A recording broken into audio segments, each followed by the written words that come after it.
দিনটা ছিল mother's day আর তার সাথে রবিবারও। তাই ভাবলাম সবাই মিলে মাদার্স ডে বাইরেই সেলিব্রেট করি। কর্ণ সুবর্ণর গুপ্তধন সিনেমা দেখে মেয়ের খুব ইচ্ছে হলো তার শুটিং স্পটগুলো দেখবে। খুব ছোটোবেলায় একবার নিয়ে গিয়েছিলাম, কিন্তু এখন সেগুলো ওর আর মনে নেই। তাই বেরিয়ে পড়লাম সবাই গৌর দর্শনে।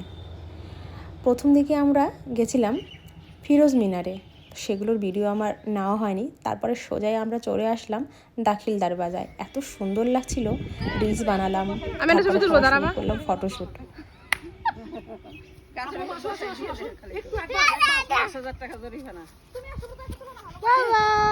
এখানে অনেক হই হুল্লো ছুটোছুটি করার পর সবার খুব খিদে পেয়ে গেল, তাই চলে আসলাম একদম আমরা আম বাগানে।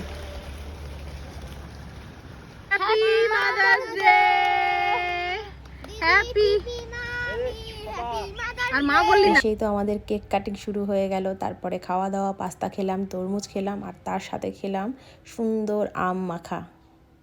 বেশ ভালোই লাগছিল। এরপরে পেয়ে গেলাম আমরা একটা সারপ্রাইজ। দাদা যে গাড়ি চালানো শিখে গেছে এটা আমরা কেউ জানতাম না। তো যাই হোক, প্রথম দিকে সবার একটু ভয় ভয় লাগছিল, বাট পরে ঠিক হয়ে গেছিলো। তো আমরা ঠিক করে নিয়েছিলাম রাত্রে আমরা ডিনার সেরেই বাড়ি ফিরবো। তাই রাস্তাতেই আমাদের পড়লো হচ্ছে মায়াবন। তাই ভাবলাম সেখানটা একটু ঘুরে আসি। এই যে বাবা দেখো, বাবা দেখো। তো দেখতেই পাচ্ছ আমার বাবা কেমন ছুটোছুটি করছে। সবারও খুব ভালো লাগছে। মাও প্রথমবার আসলো, ভাবলাম একটু ঘুরিয়ে নিয়ে আসি। পমপমের তো সুইমিং পুল দেখে খুব ইচ্ছে হলো সুইমিং করতে, কিন্তু সময়টা খুব বাজে ছিল,